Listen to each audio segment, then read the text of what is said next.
Nordeste Radio. La voz del nordeste de Segovia.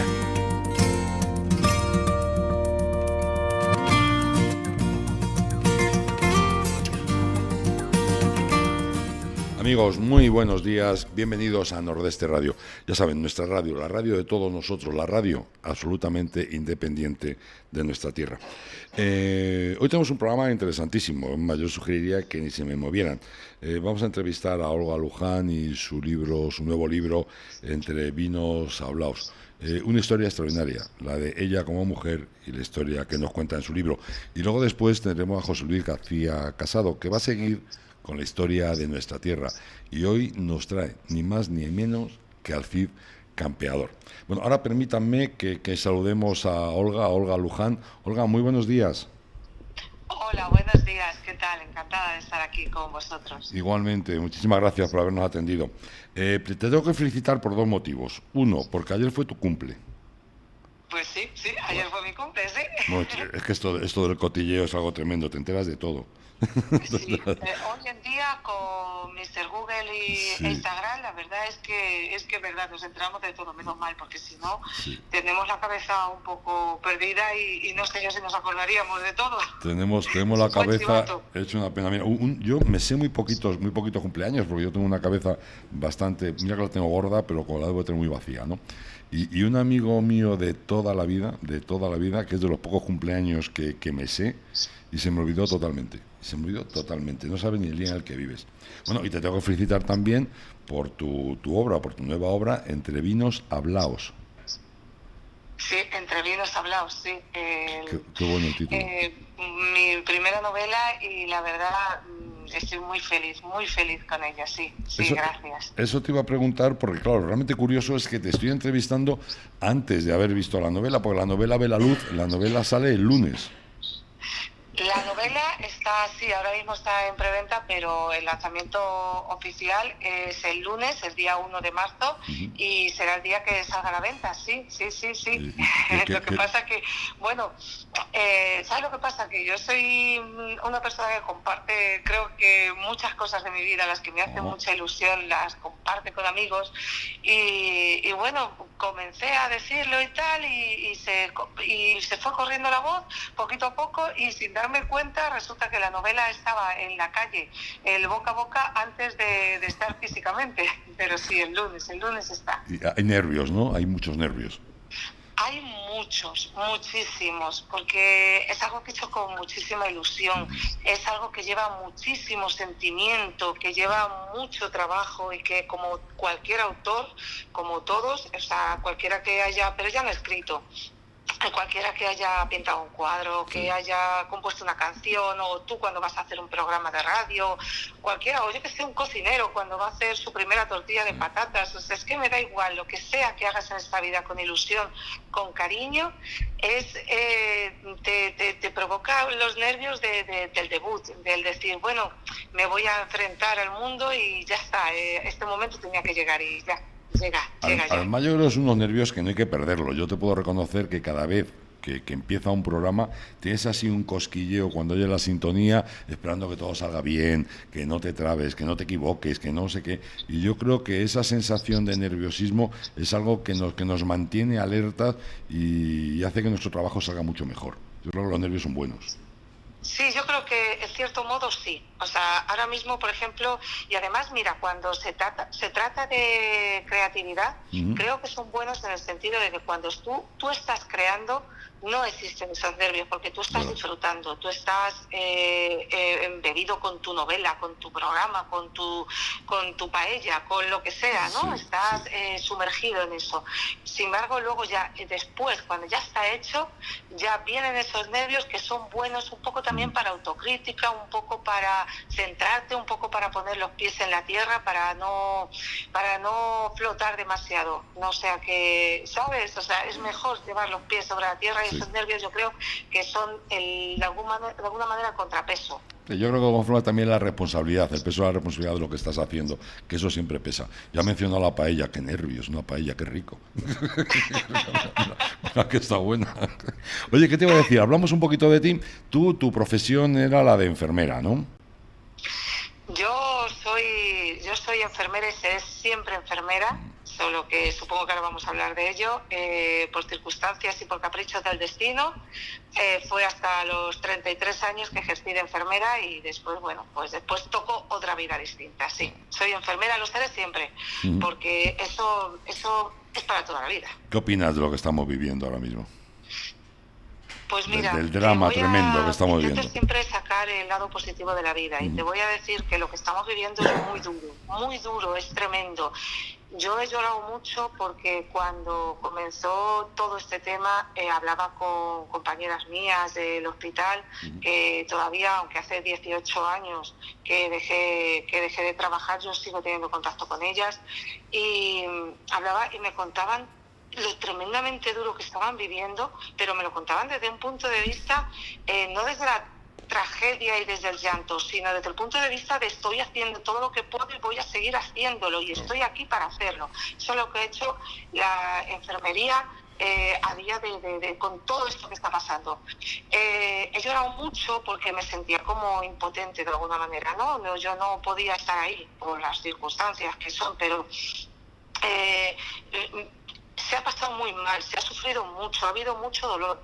Pero mira, te voy a decir otra cosa. La gente que estábamos bien, que estábamos encerrados, porque es verdad, estábamos encerrados en casa, estábamos conectados. ¿Os imagináis un encierro sin internet? O sea, es que hubiera sido o sin redes, Tremendo. o sin la radio, o sin todo. Bueno, yo que soy más de radio que de tele, ¿no? Pero todo me gusta, claro.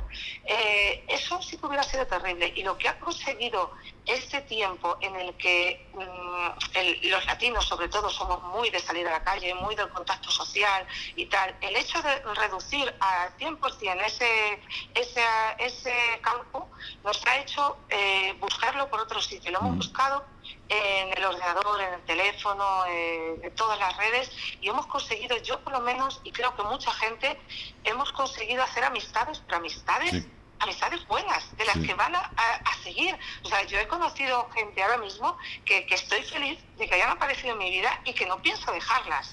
Aunque estén a cientos de kilómetros o a miles de kilómetros, me da igual. O sea, hay gente con la que no sé cuántas quedadas tengo ya preparadas para cuando pase todo esto, porque necesitamos conocernos y es una sensación que creo que antes no hubiera sido posible. Sí, yo realmente reconozco, yo odio el teléfono, hacer radio por teléfono me parece algo muy complicado y no es tan cálido como hacer la radio de forma presencial.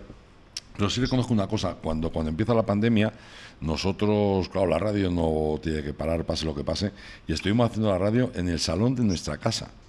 Entonces, y todo por teléfono. Y evidentemente tenemos una agenda de una cantidad enorme de gente que ha pasado por la radio y que no nos conocemos. O sea que también es cierto que cuando nos paguemos todas las cervezas que nos debemos, va a ser algo tremendo.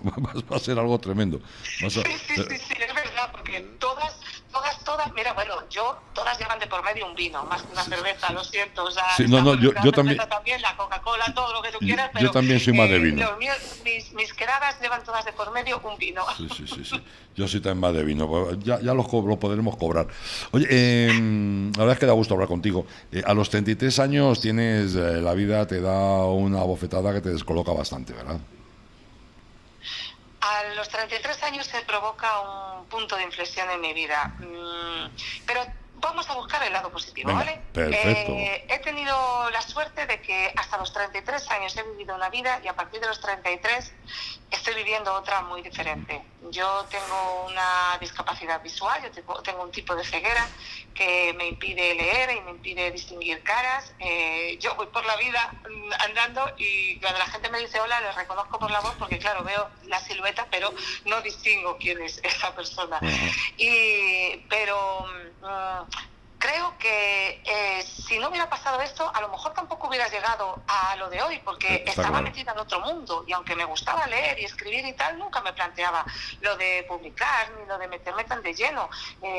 Todo esto de escribir o de cualquier actividad que desarrolles necesita muchísimo tiempo, muchísimas horas, y yo se las he podido dar por ese punto de inflexión, porque fue muy duro perder la vista, pero ahora, desde la perspectiva del tiempo, ¿voy a decir que estoy contenta? No sé, creo que podría decir que sí, fíjate.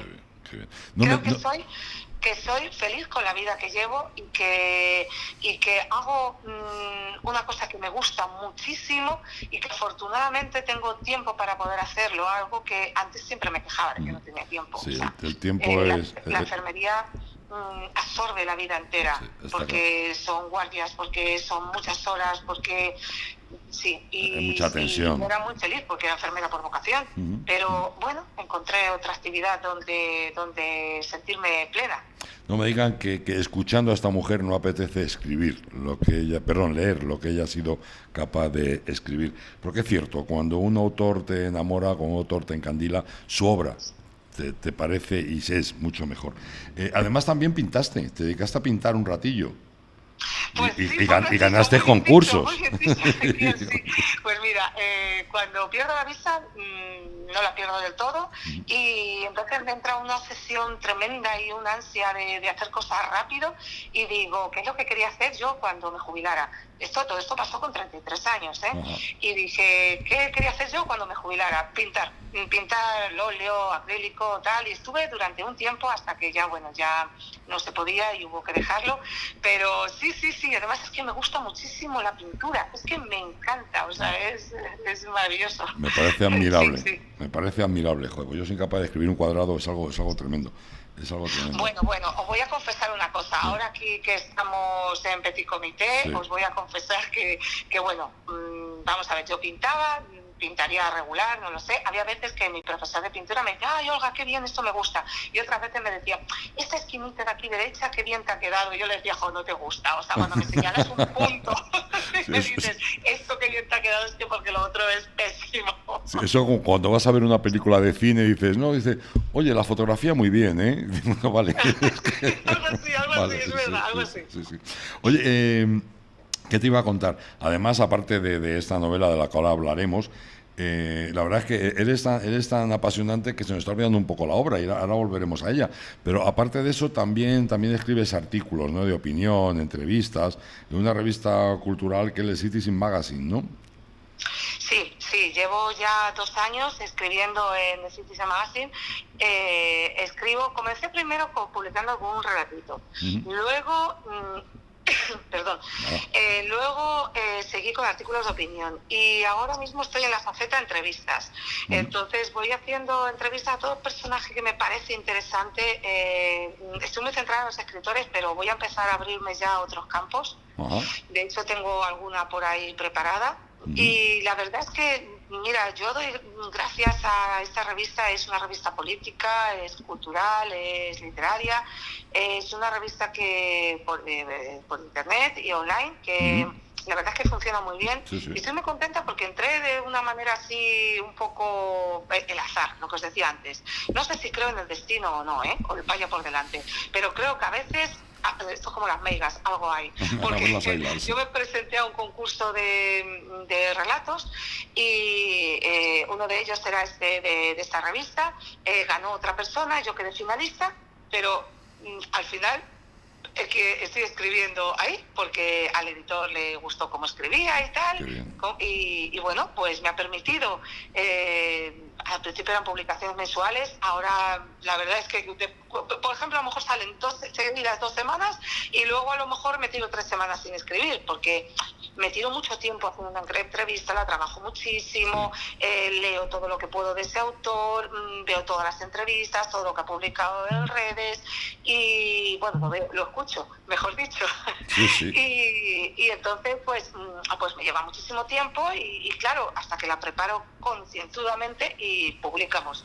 Pero la verdad es que estoy muy contenta y sí, publico ahí y muy bien. Oye, ¿te parece que hablemos un poco de Entre Vinos Hablaos? Hablemos de mis vinos hablados, además, que serán vuestros vinos hablados, sí. Nada de tiempo y charlaremos todo sobre los vinos. Esperamos al lunes. Si no es una novela de vinos, como ahora veremos, pero bueno. No, porque vamos estamos hablando de una historia que también es real. O sea, es que realmente hablar con Olga Luján es una auténtica maravilla, porque el libro también encierra una realidad. Viajamos hasta el año 1920 y nos encontramos con Juan Rodríguez, por aquel entonces un chavalín de 8 años, que presencia el asesinato de su propio padre. Pero este Juan Rodríguez, este chaval de 8 años, es el abuelo de Olga Luján. ¿Es así? Sí, todo el mundo me conoce, Olga Luján, pero tengo segundo apellido, Rodríguez, es mi abuelo, y él el 5 de septiembre de 1920 presencia el asesinato de su padre a manos de su propio yerno. Juan era el hijo menor de 4 hermanos, los 3 hermanos mayores tenían ya entre 20 y 25 años, y el marido de su hermano mayor, o sea, el yerno, es el que asesina a su padre por un tema de esto que sucedía, bueno, yo creo que habrá sucedido siempre y que tristemente sucederá siempre, las envidias, el dinero, el ansia, la avaricia, sí. Todo eso lleva a todo lo que rodea al hombre a asesinarle, sí. Y Juan, con 8 años, jura venganza y cumple esa venganza en 1940. No digo cómo, porque para eso hay que leer el libro. Claro. Y os voy a decir una cosa, he leído muchísimas novelas, he visto hasta La venganza del conde de Montecristo, que la conocemos todos. Bueno, pues esta es mejor, o sea, es que es una venganza buenísima. Pero no hay que olvidar una cosa, el lema del libro y el lema que Juan dice es las deudas de sangre, sangre llevan. Entonces, bueno, hay que ver cómo es esa venganza, porque cumple a la perfección ese lema. Estimo que la venganza se produce 20 años después. Entonces, volvemos otra vez al año 1919, a partir de la segunda parte del libro, y ahí vamos a conocer el germen de la historia, lo que ha pasado en esos años hasta terminar en el año 40, ¿no? ¿Es así? Sí, la novela comienza en el año 40 y rápidamente comienza y termina en el año 40. Y justo todos los capítulos restantes son cómo hemos llegado hasta ese año 40. Es como se dice en escritura creativa, ¿no? Y una novela in extremis, o que comienza por el final pero sin desvelar el final. El final lo desvela a su debido momento, en la última página. Bueno, en la última página o en la penúltima, pero vamos. Y por otro, sí es cierto que aparecen personajes extraordinarios por tu novela, por Entre vinos hablaos. Aparece gente como Galdós, como Carmen de Burgos, como Dato, Azaña. Claro, ahí estamos con la República, la Guerra Civil, todo esto lo tenemos ahí como decorado de la novela. Sí. A Juan Rodríguez, a la historia real de Juan Rodríguez, de toda su familia, de amigos y de toda la gente que le rodea, le acompaña otra historia que es la de los Madrigal. Es una familia muy poderosa, una familia con lazos en la política, en la religión, en el sufragismo, el sufragismo activo, en todo el movimiento feminista de los años 20 y 30, que son los que refleja la novela. Y ahí, claro, tienen que aparecer sin más remedio personajes como Galdós, aparecen datos ciertos y verídicos de Galdós. O sea, no es que Galdós aparezca y saluda a la gente o cuenta una historia, no, aparecen cosas reales de Galdós, aparece la historia real de Carmen de Burgos, una mujer que he conocido investigando sobre la época. Una mujer tremendamente valiente. Y que quizás creo que tenía mucha relevancia y que tendríamos que darle la importancia que tiene, porque fue una gran defensora del tema de la ley del divorcio y de las mujeres en general, y que lo hizo al igual que Victoria Kent o Clara Campoamor o todas estas otras mujeres que han pasado la historia de una manera más notable y que son mucho más famosas y más conocidas. Ella, aunque también lo fue en su momento, fue una periodista, fue la primera corresponsal de guerra, por cierto, y fue una mujer que, solamente voy a dar este dato para que veáis qué interesante es. Ella aparece como mentora de la feminista o sufragista que aparece en mi novela, y para que veáis un dato de Carmen de Burgos que me parece súper característico de ella, es que Carmen de Burgos, con 40 años, se convierte en la pareja sentimental oficial de Ramón Gómez de la Serna cuando él tenía 20. Sí. Y pasean su relación por todo Madrid sin importarles lo que se pudiera decir de un chiquillo de 40 con una mujer, o sea, un chiquillo de 20, perdón, con una mujer de 40 años, que es una mujer, fue una de aquellas sin sombrero, pero que yo creo que nosotros deberíamos quitarnos el sombrero ante ella. Que luego tuvo un gran disgusto cuando su marido se lió con su hija. Sí, toda su vida aparece un capítulo entero está dedicado a Carmen de Burgos, y luego aparecen otros personajes como puede ser Eduardo Dato, que es otro punto en la novela, que el atentado en el que muere el presidente marca un punto de inflexión para los personajes. Luego aparece también, como has dicho, Azaña. Azaña aparece cuando llega a la República como uno de los grandes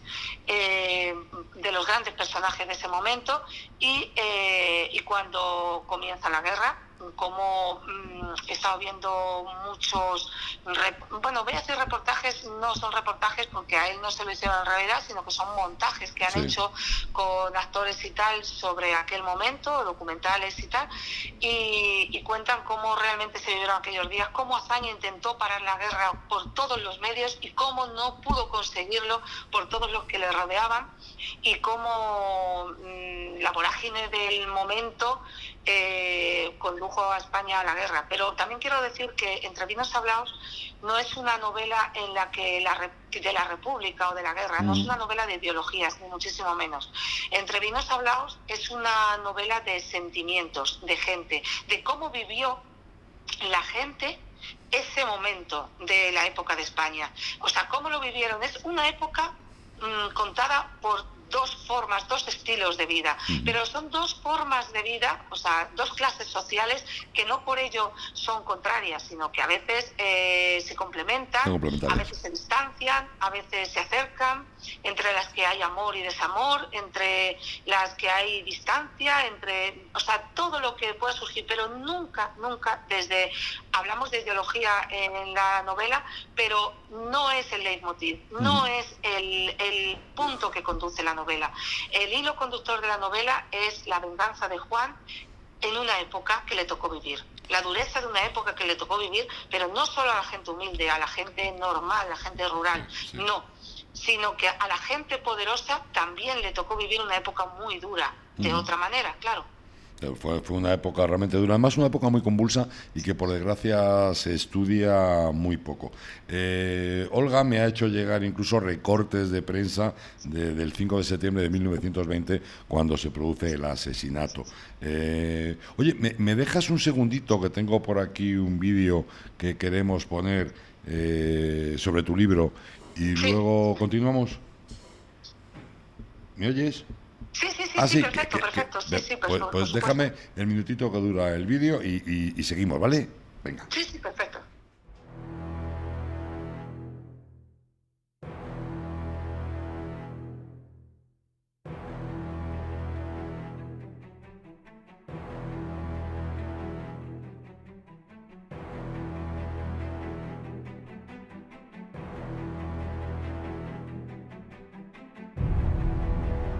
Avatares políticos.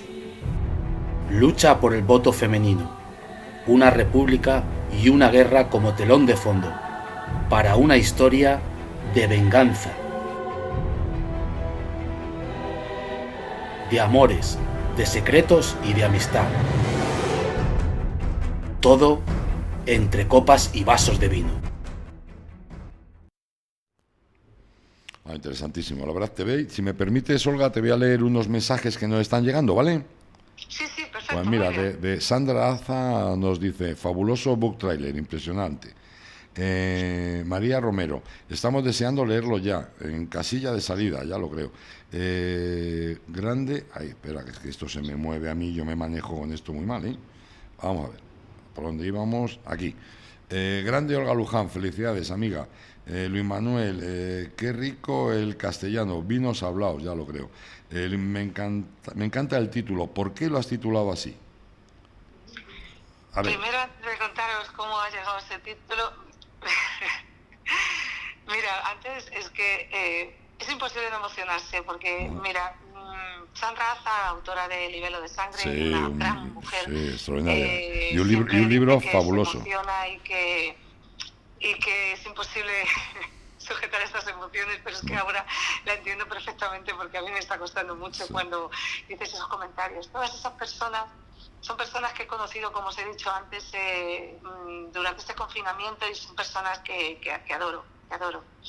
Bueno, a ver, que me componga. Tranquila, tú tranquila. A ver, entre vinos hablaos es una expresión que utilizaba Juan Rodríguez, no, la utilizaba mi otro abuelo, el Luján. Ajá. Flores Luján se llamaba, era un hombre muy abierto, muy simpático, era del mismo pueblo que donde se desarrolla la novela, y amigo de Juan Rodríguez, de mi otro abuelo, y él decía siempre que no le gustaba, que a él lo que le gustaba era tomar el vino hablado, que el vino en casa solo no le gustaba tomarlo, que a él le gustaba hablado. Entonces me pareció que era una frase tan bonita, porque la novela transcurre entre conversaciones, entre momentos importantes en los que hay un vino de por medio, y el vino a veces se bebe en copa, y otras veces se bebe en un chato de vino, como se bebía antes, en un vaso de vino en una taberna. Otras veces se bebe en el Palace, como pasa aquí en el libro. Se bebe en muchos sitios con distinta gente, pero siempre de por medio hay sentimientos, siempre va a haber sentimientos. Esta novela está hecha con el sentimiento. Mira, a mí, detrás de ese vídeo que has puesto, es un vídeo casero, porque lo hemos hecho en familia, pero es que detrás de esta novela está toda mi familia. Mira, me vuelvo a emocionar. Detrás de esta novela está también La sombra de mis letras, como yo la llamo, es una prima hermana mía, otra Rodríguez, Estela Rodríguez, está sus padres, están mis padres, está, bueno, toda la familia, contándome cosas que han oído, cosas que saben de la zona, cosas que bueno, y es que aquí está reflejado toda la familia, y es un vino hablado entre todos, esta novela. Aquí María Ángeles nos dice cómo apetece leer el libro tras oír a Olga, y es verdad, es realmente cierto. Gracias, oye, nos preguntan también que por qué a la familia, a ver si lo encuentro, por qué a la familia de Juan le llamaban los adinerados. Mira, nuestra familia eran los gallegos o los adinerados, así se les conocía desde siempre. Resulta que eso aparece en la novela, solo voy a dar una pincelada. Juan es nieto de un hombre, de otro Juan, que viene de Galicia buscándose la vida y llega a Calera y Choza. Por cierto, no lo he dicho, es un pueblo al lado de Talavera de la Reina, donde se desarrolla la novela.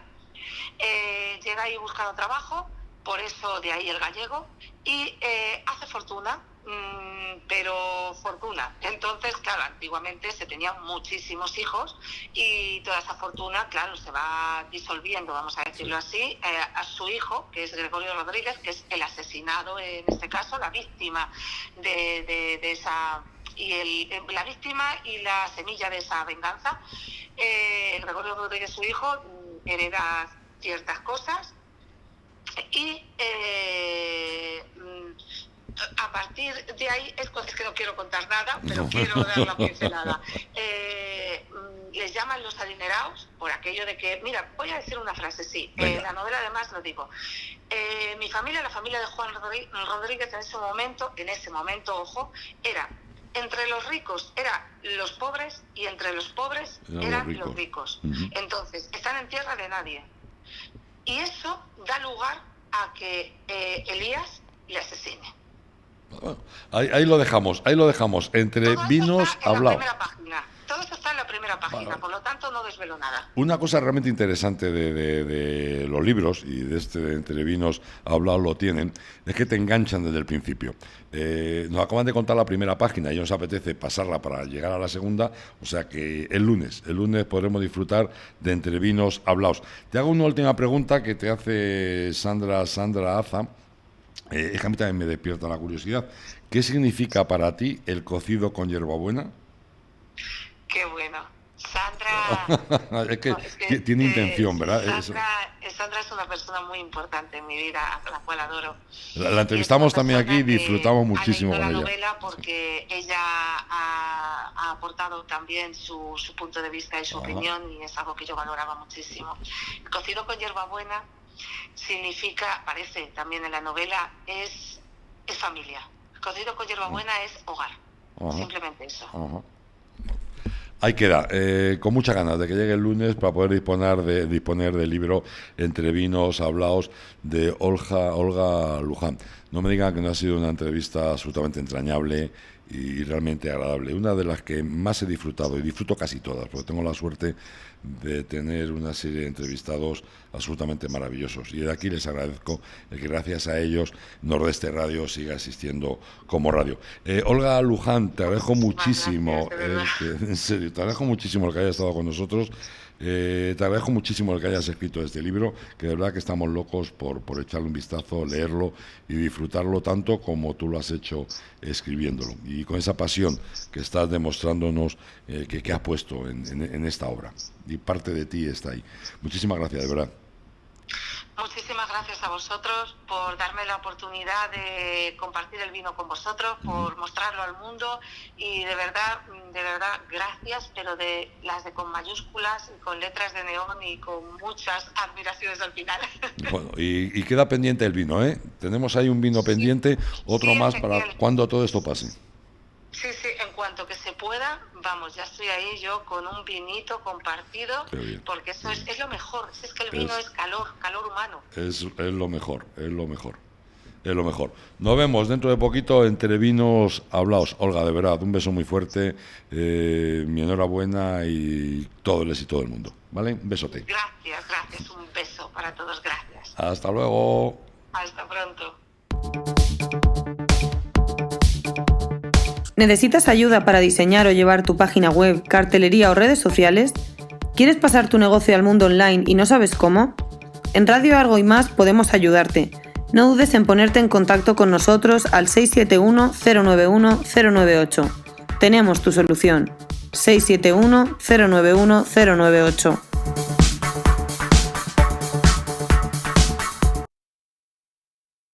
¿Te preocupa el problema de la despoblación? ¿Quieres ayudar a las mujeres a desarrollar sus negocios en el medio rural? Entra en feriafemurpronatura.com y podrás adquirir más de 2.500 productos de alimentación y artesanía que elaboran las mujeres que viven en las zonas rurales. feriafemurpronatura.com, el e-commerce organizado por la Federación Nacional de la Mujer Rural. Financia Junta de Castilla y León. Organiza Federación Nacional de la Mujer Rural.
Amigos, y seguimos ahora con la historia de nuestra tierra, y nos visita el Cid Campeador. Bueno, no exactamente el Cid Campeador, nos visita José Luis García Casado, al que saludamos. José Luis García Casado, muy buenas, ¿cómo estás? Hola, buenos días. Buenos días a todos. Bien, estoy bien. Feliz. Como dice Eduardo, mejor es posible. Mejor es, pero mucho. Pero bueno, poco a poco vamos viendo. ¿Qué tal llevas por ahí, por tu zona, el tema de vacunación? ¿Está funcionando ya? ¿Te toca? ¿No te toca? Han vacunado a los abueletes de las residencias. Sí. Y a los profesionales de estas residencias. Y esta semana empiezan, presuntamente, con los mayores de 800 años, Sí, de 80 años. Hombre, la verdad es que es una pena porque también es cierto que AstraZeneca se está portando de aquella manera, ¿eh? Fíjate que el segundo trimestre ahora nos dice que nos va a llegar la mitad de la mitad, o sea que la verdad es que están portando... Bueno, a ver si la gente luego se acuerda y le baja un poquito las acciones, que no le vendrían mal. Esta mañana he leído, había un Twitter por ahí, pero lo tengo que ver más despacio, que habían desaparecido algo así como 400.000 vacunas. ¿A 400.000? Hasta 400.000 de AstraZeneca. Pero no sé el alcance de vale. ni quién lo sí, dice, ni por qué. Ayer comentamos algo de las que habían desaparecido aquí, pero es una barbaridad. Sí, las 6.000 que están confirmadas, que han desaparecido. Bueno, mañana hablaremos en Ponte al Día, hablaremos un poco de todo esto, porque hoy tenemos un personaje al que no se le puede quitar ni un minuto, porque estamos hablando del Cid campeador, nada más y nada menos. ¿Qué nos cuenta, José Luis? Y además que tenía muy mal genio, claro. Que se nos puede cabrear si nos olvidamos de él. Sí. Pues quedamos el otro día, si os acordáis, justo enterrando a Fernando I de León. Sí. Y comentábamos también, y lo hemos comentado yo creo que en 2 o 3 ocasiones a lo largo de estos días, que la mala costumbre que tenían los reyes de León, sobre todo, de conquistar territorio, de hacer grande, fuerte y amplio su territorio, su reino, pero que a la muerte lo parcelaban. Sí. A la muerte empezaban a repartirlo entre los hijos y bueno, al final acababan pues como en parcelitas. Como les pasa hoy todavía a los gallegos, que son los reyes del minifundio, ¿no?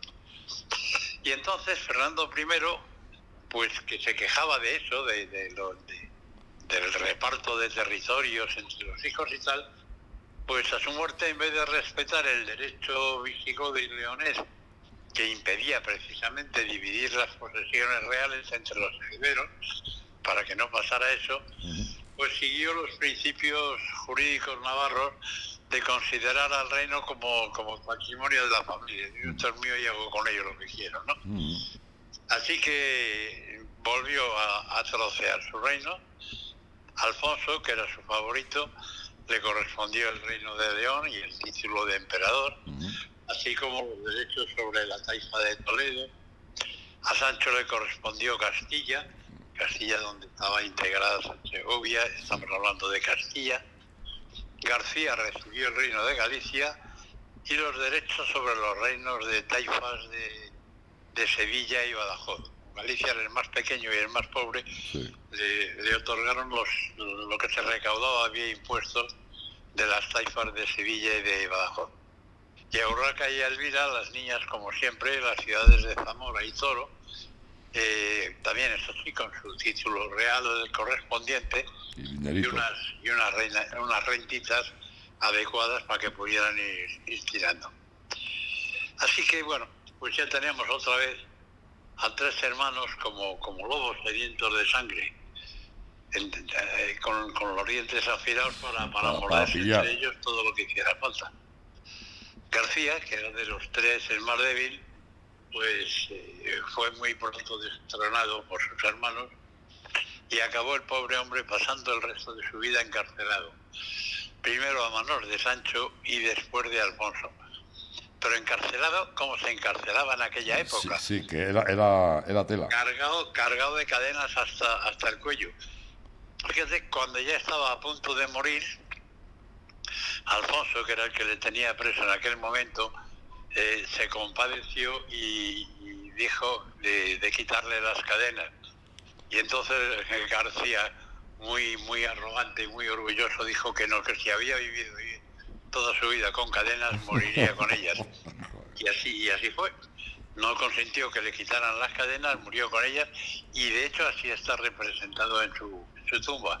Pues bueno, como era de esperar, quitando del medio García, Sancho y Alfonso no tardaron en enfrentarse. Acordar, Sancho era Castilla y Alfonso León. Alfonso derrotó a su hermano, incluso se dice que lo asesinó. Todo esto ya entramos en el terreno de la medio leyenda, medio historia. Pero es algo que ocurría con mucha frecuencia. Bueno, en aquella época, pues un día sí y otro también. Los súbditos del difunto rey asesinado estaban seguros de que la mano que estaba detrás de este crimen era la de Alfonso, por lo que le forzaron, otra cosa que parece que tampoco es cierta, pero está en todos los libros de historia recogido todavía, le forzaron a jurar en la iglesia de Santa Gadea, do juran los fijoldargos, dicen las crónicas, que no había tenido nada que ver con la muerte del rey Sancho. Sabemos perfectamente que este juramento, que está muy bien dentro de la leyenda del Cid, pero que evidentemente no se produjo nunca. Por aquel entonces a un rey tú le decías eso y vamos, te duraba la cabeza encima de los hombros lo justito. Bueno, el rey también, por otro lado, se estaba jugando el reino de León y no podía reconocer que había matado a su hermano. Había ahí en las crónicas najeranas hay un pasaje que dice: rey don Sancho, no digas que no te ha dicho que de dentro de Zamora un alevoso ha salido, llámase Bellido Dolfos, hijo de Dolfos Bellido, 4 traiciones ha hecho y contigo serán 5. Qué bueno. Y bueno, se dice que por lo que el Cid se metió en esta historia, que Rodrigo Díaz de Vivar vio salir de la tienda del campamento del rey Sancho, vio salir a Rodrigo Dulfo y dirigirse a la muralla de Zamora y entrar por un portillo. Por cierto, portillo que a partir de aquel momento se le dio el nombre de Puerta del Traidor, de Puerta de la Traición. Sí, ¿verdad? Y como los leoneses son muy sillos y realmente a quien había favorecido era el Reino de León, le cambiaron luego el nombre por la Puerta de la Lealtad. La historia es la misma, pero según cómo se... Claro. Depende de quién la cuente. Con el color del cristal que se mira, pues cambia. Claro. Curioso. Cambia la historia. Bueno, entonces ya tenemos a Alfonso convertido. Tenemos a Rodrigo Díaz de Vivar, conocido como el Cid Campeador, metido de lleno en la harina. Por cierto, hay que decir que a partir de aquello del juramento, fuera cierto o no, lo que sí hubo es la acusación por parte del Cid de que el rey había tenido que ver con la muerte de Sancho. Pues el rey y el Cid se llevaron en general bastante mal. Se hacían todas las picias que podían. Hombre, entre ellos el exilio, vamos a ver. Bueno, pues don Rodrigo Díaz de Vivar, que en el fondo héroe nacional, figura nacional, ensalzada por Tomás Mann y en su película, tenía fama de héroe nacional, como digo. Pero realmente el Cid Campeador lo que tenía es un grupo de fieles, un ejército, un pequeño ejército que además iba ampliando por ahí por donde pasaba, y ejército que ponía a las órdenes de quien hiciera falta, a disposición de quien hiciera falta. Se convirtió realmente en un soldado de fortuna, en un mercenario que con sus huestes pues trabajaba para quien... Sí, para quien hiciera falta. Para quien más pagara. Hubo los pajeros, pues el Cid es una leyenda, vamos. Sí. Más conocido que el guerrero de la Tipaz. Hubo el famoso cantar del tío Cid, que va narrando las aventuras y desventuras de Rodrigo y bueno. La forma es nuestro héroe nacional antes del 18 de julio. Bueno, anda, sigue. ¿Eh? Bueno, muere ya Sancho II en el sitio de Zamora, ¿no? Bueno, pues la muerte de Sancho II, que es la que contábamos antes, Alfonso VI se convierte ya en el rey, emperador y amo absoluto de toda la zona, de todos los reinos cristianos de la época, menos Navarra, Aragón y Barcelona y el condado de Barcelona, que irían viviendo su vida unas veces al lado de los castellanos, otras veces en contra, pero eso ya lo iremos viendo a lo largo de esta larga historia que lleva nuestro país a la espalda. Ya lo creo. El rey Alfonso se encontraba un día batallando por tierras de Toledo sin la ayuda de Rodrigo, y los musulmanes atacaron por sorpresa a Gormaz, en la provincia de Soria, y obtuvieron además una importante victoria, logrando un importante botín. Cuando la noticia llegó a oídos del Cid, y sin esperar órdenes del rey, es decir, sin encomendarse ni a Dios ni al diablo, reunió a su ejército y penetró en el reino toledano en busca de los culpables. Esta actuación de Rodrigo, de la que retornó trayendo consigo hasta, dicen, 7.000 cautivos entre hombres y mujeres, interfirió los planes que el rey Alfonso tenía, para anexionar todo ese territorio sin ninguna necesidad de violencia. El rey castigó al Cid, desterrándole del reino de León. Pero bueno, en esta ocasión el destierro, normalmente los destierros en esa época comportaban la pérdida de los bienes del desterrado. En este caso no, simplemente lo desterró y tuvo que marchar fuera del reino.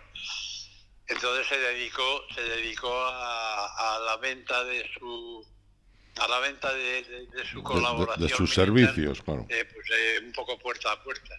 Fue a ver a los condes de Barcelona, a los dos Ramón Berenguer, luego decidió ayudar a Muqtadir, el rey de Zaragoza, en la lucha que mantenía con su hermano Almundir de Lérida, y contaba después con el apoyo de los condes de Barcelona y del monarca Sancho Ramírez de Aragón. Así que Rodrigo Díaz derrotó a Berenguer Ramón, es que teníamos Ramón Berenguer, y Berenguer Ramón, y dijo que era Berenguer Ramón, sí. Para no gastar mucho en apellidos, como eran catalanes, por no gastar mucho utilizaron los mismos nombres para los dos. Hay que ahorrar. Derrotó, como digo, a los Berenguer y al Munir y al monarca aragonés, pues también se los llevó por delante. Y fue en esta época cuando recibió el nombre de Cid, derivado del vocablo árabe Cid, que significa señor, ¿no? Señor. En 1086, como ya hemos hablado de este tema en sesiones anteriores, un hecho importante cambió la historia de la península ibérica, y es cuando un gran ejército almorávide procedente del Sahara atraviesa Gibraltar. Era gente que aprovechaba una interpretación rigurosa del Islam, como ya hemos comentado, y estaban, eso sí, dispuestos a imponerla a sangre y fuego.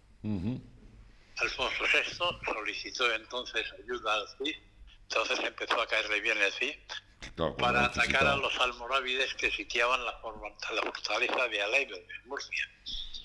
El encuentro entre las tropas de Alfonso y del Cid debía producirse en la zona alicantina de Villena, pero ambos ejércitos, por causas desconocidas, no llegaron a encontrarse. Unas crónicas dicen que el Cid deliberadamente cogió otro camino para no encontrarse con Alfonso, y otras dicen que Alfonso cogió precisamente otro camino pensando que era más eficaz y dejar así el mal lugar al Cid. Lo más seguro es que quién sabe.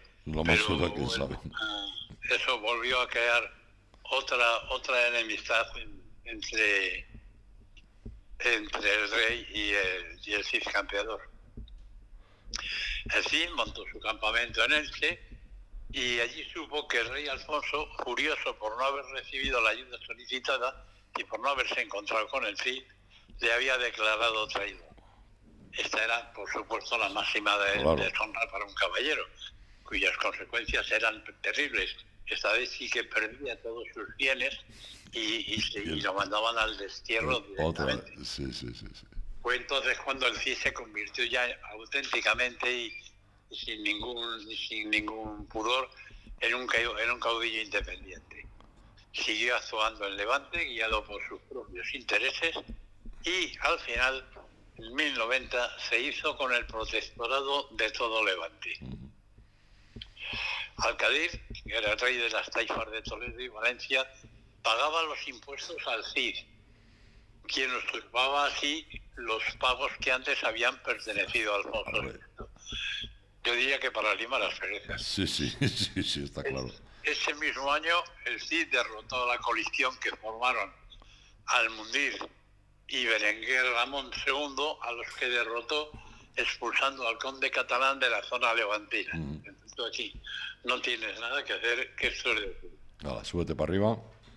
Mientras tanto, Alfonso no se iba a estar quieto. No, claro. Y entonces pretendía recuperar la iniciativa en Levante, por lo que estableció una alianza, cosas que eran frecuentes en la época, una alianza con el rey de Aragón, el conde de Barcelona, y las ciudades de Pisa y Génova, cuyas respectivas tropas y flotas debían participar en la expedición, avanzando sobre Tortosa, que entonces en aquella época era tributaria de Rodrigo, y sobre la propia Valencia.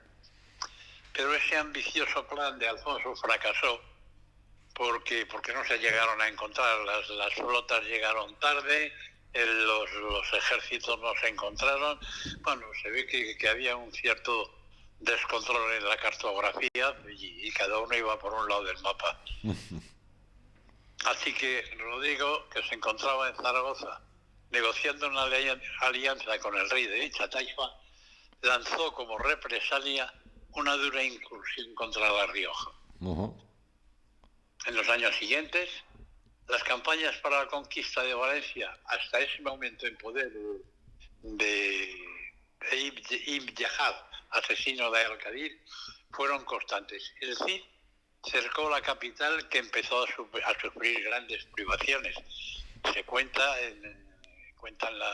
las crónicas de la época que la gente se comían entre ellos, que comían tierra, que comían toda clase de animales, perros, caballos, lo que pillaran, porque el asedio debió ser importante. El Cid emplazó máquinas de guerra que causaron grandes daños en los muros de la ciudad, y por fin, después de un año de sitio, Valencia cayó en manos del Cid, que naturalmente se proclamó príncipe Rodrigo el Campeador el 17 de junio de 1094. A pesar de la victoria de Cid, pues los almorávides seguían intentando recuperar la ciudad y no cejaron de ello.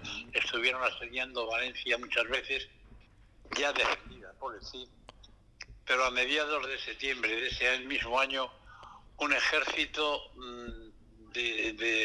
mandado por Abu Abdalá llegó hasta Quart de Poblet, a 5 kilómetros de la capital, y la asedió. Pero eso sí, fue derrotado por el Cid Campeador en una batalla campal. Yo creo que es alguna de aquellas que se ven en la película de Cid Campeador. ¿En cuál? ¿En la antigua o en la nueva?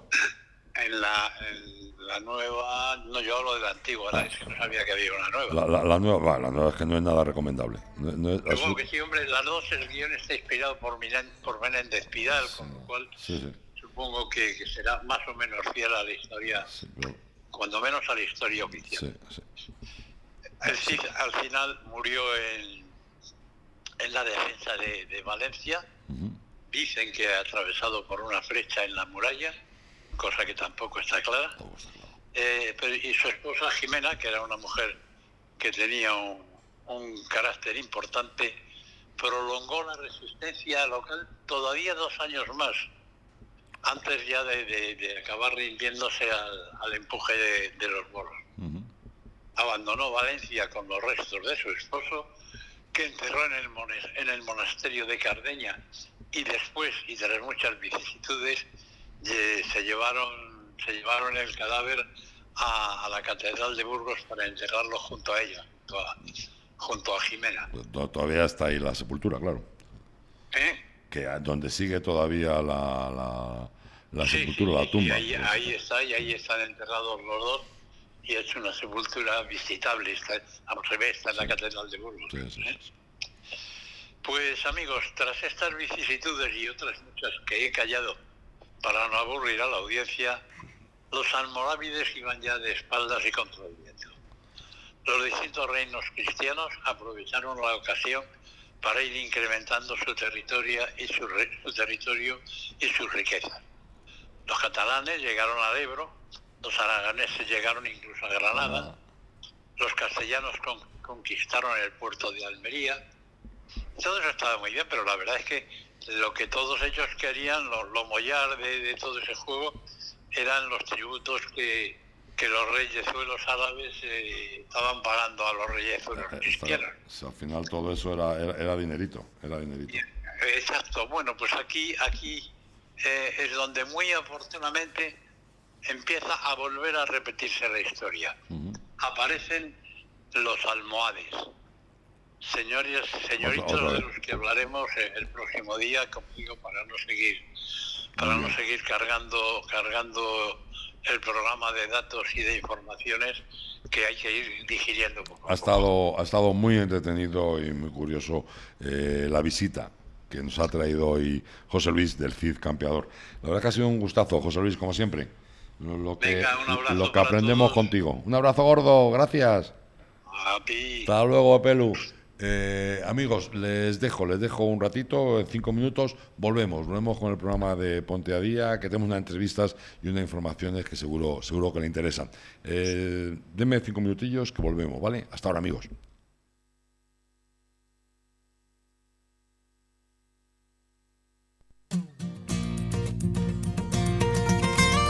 Nordeste Radio. La voz del Nordeste de Segovia.